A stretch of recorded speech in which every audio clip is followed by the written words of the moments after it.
Adventures in Research. Doctor, excuse please, officer, doctor. Well, what is it, man? Speak up. Little boy very sick. Please, must come quick to fix him. Sick, eh? What's wrong with him? Very hot with fever. Very sick. Very hot but shake like very cold. Well, we'll have a look at him. Sounds to me like it might be malaria.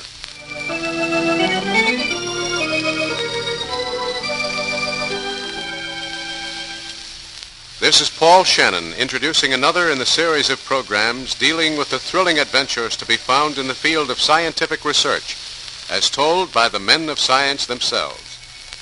Today's story by Dr. Phillips Thomas, research engineer of the Westinghouse Research Laboratories, is called The Sting of Death. It is more than just the story of a man and the work he did. It is a tribute to the toil, the faith, and the unending perseverance of those whose lives are devoted to research, that their fellow men may benefit from their trials and their successes.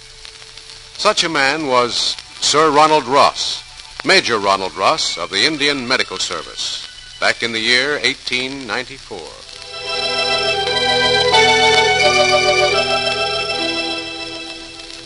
No, Captain, I can't say that I agree with you. I've observed patients with malarial fever for some time. But, Major Ross, what other proof exists? If the disease isn't caused by drinking water, or possibly, as some believe, the dank night air of the tropics, what else can it be? It might be carried by mosquitoes. Oh, nonsense.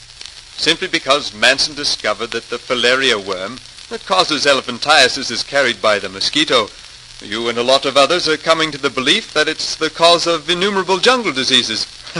I say, you're getting off on a tangent. You can't blame the mosquito for everything, you know.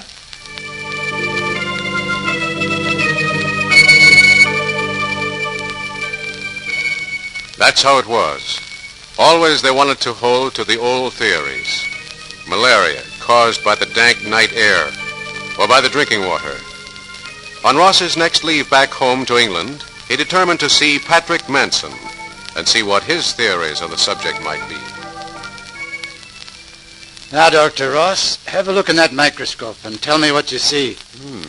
Let me adjust it a little. Well, the usual cells of the blood, the plasma. Here, what's this? A small round affair with a definite black pigmentation in the center. Right you are, Dr. Ross. That is the parasite of malaria that you're looking at. The parasite discovered first by Laveran. So, this is the little fellow that does the damage. You'll only find that in the blood of people with malaria. Of that you may be sure. But the big puzzle is... How does it get from person to person? Right. How is malaria spread?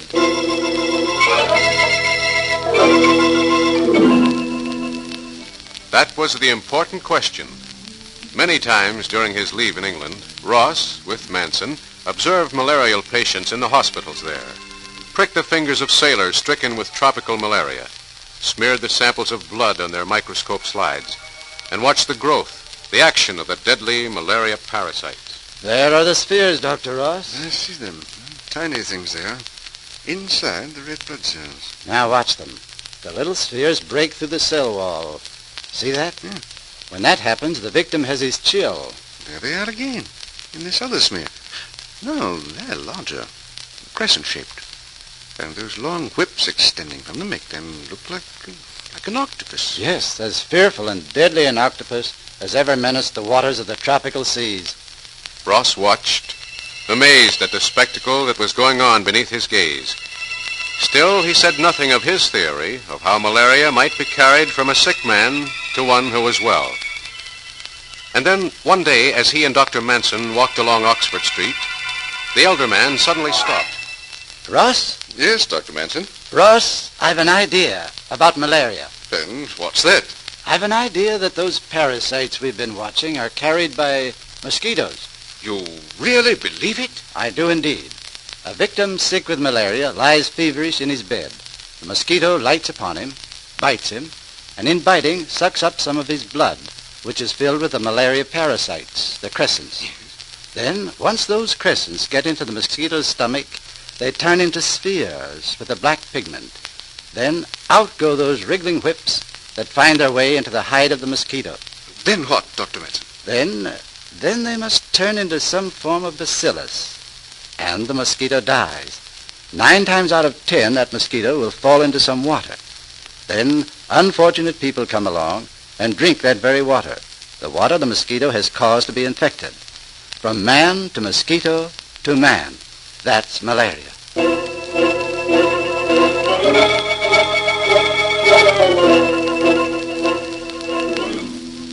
Back from his leave now, to the post he held in India went Ross. In the lonely military station of Secunderabad, on a great desolate plain heaped with piles of ugly rock, Ross followed the trail of the mosquito. Lakshman! Lakshman! Where is that man? Lakshman! Yes, Sahib. You called? Go out again. Bring me more mosquitoes. But, Sahib, the ones you had. I've cut them all up. I need more. Yes, Sahib. I get more mosquitoes. Mosquitoes by the tens, by the hundreds, Ross's servant Lakshman captured. Miserable, malarious men in great numbers Ross paid to let the mosquito bite them. Then, in the hot hole that served as his laboratory, Ross peered into the stomachs of those mosquitoes, into every flimsy portion of their tiny bodies, probed through the magnifying eye of the microscope for the parasites, and found the disheartening answer to his research. The parasite didn't grow. Something's wrong. Something... They're in the blood, those parasites. The mosquito sucks them into his system, and they die there. The heat of this place is enough to drive a man crazy. How can men live in it? How can... wait a moment, Ross, old boy. You're getting off the track. Get back to the mosquitoes. Forget the heat. Water. Maybe that's what it really is. Parasite-infected mosquitoes in the drinking water. That's what Dr. Manson said, too. Lakshman! Lakshman! Yes, Sahib. More mosquitoes? Yes, more mosquitoes. More mosquitoes, more men with malaria to pass the parasite on. Then 2 bottles of water for the infected mosquitoes to swim in. After that, the test. You 3 men, I want you to understand what you're doing. I don't have to explain much to you, Lakshman. You've been through this with me. Yes, Sahib. I'm paying you to drink this water. There were mosquitoes with malaria swimming in it until this morning. I took them out. If you drink that water, you might get malaria. Understand that? You might get malaria. Yes, Sahib. We Now, if understand. You do get malaria. I have the medicine here. Plenty of it. It will take the fever and chills away. What you're going to do is for science. Understand? It's for the whole world. It's important. If you don't want to play along, just say so. I won't force you to. Anybody want to quit? We drink it, Sahib. We drink water. Fine. Thank you, men.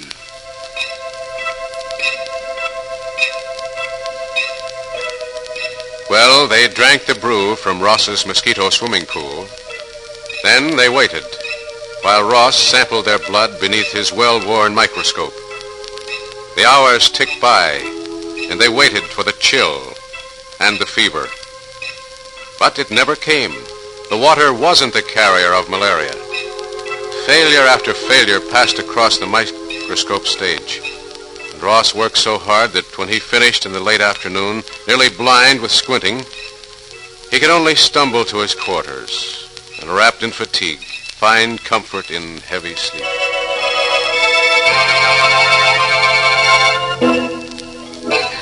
New kind of mosquito. Sahib be glad to get this, maybe. Don't try to fly away. You with the colored wings. More of your family, too.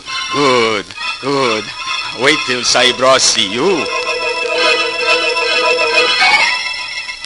Who's there? Oh, it's you, Lakshman. Look, Sahib. Fine new kind of mosquito. Very different from plain ones before. What's this? A new kind? Yeah, let's have it. Oh, yes. Dapple-winged fellow. This is new. Can you get more like it? Find some, Sahib. Don't know. Maybe find more. Find them. Find more. We'll start all over with these. Start all over. begin at the beginning again. August 16th, 1897. Ross makes the entries in his notebook. New type mosquito with dapple wings found. Allowed them to bite malaria patient Khan. Wait results.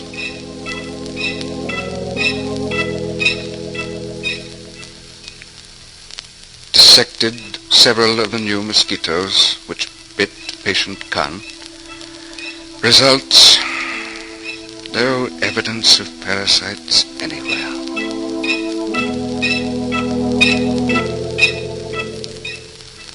Bit by bit, he hunts through the mosquito with the same wearying result, till nothing remains to be checked but the stomach. Groggy, tired, Ross pushes the microscope away from himself in a gesture of disgust. Oh, the devil. And then, in a single moment, makes the choice between success and failure. Reaches again for the microscope, rubs his hand across his eyes, and looks down. There's the corpuscle, the blood cell, a turn of the microscope screw, and... What's this? Clear circular outline, too sharp for a blood cell, and too small. There's another. Focus sharper. Yes. Granules of that black pigment, and more. 3, 5, 9, 12. 12 of them. No, my eyes are playing me tricks. It's the heat I'm seeing things. I'd better get some sleep.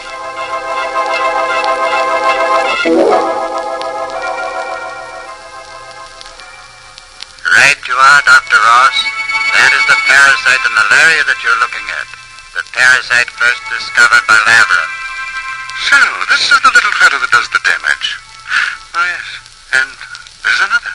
Again, with the black pigment in the center. You'll only find that in the blood of people with malaria. Of that you may be sure. But the big puzzle is, how is malaria spread? How is it spread? The mosquito? No, I can't find the parasite there. The mosquito doesn't get it in the blood of the patient. As though in a dream, Ross awoke with the answer. No, his eyes weren't playing him tricks. He did see those pigmented parasites in the mosquito stomach. I must go back now. I know they'll still be there. I know it.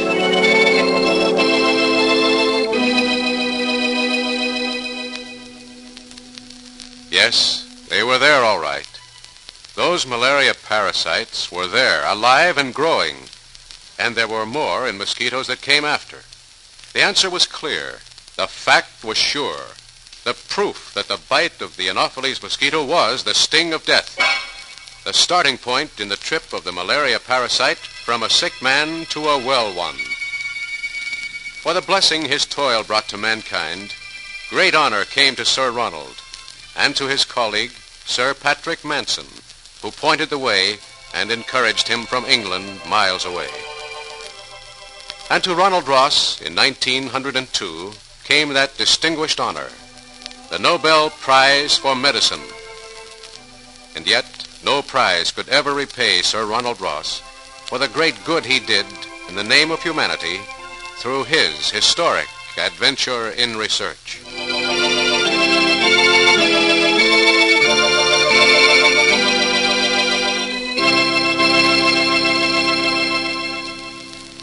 The Sting of Death, the story you have just heard, is another in the series of Adventures in Research by Dr. Phillips Thomas, research engineer of the Westinghouse Research Laboratories.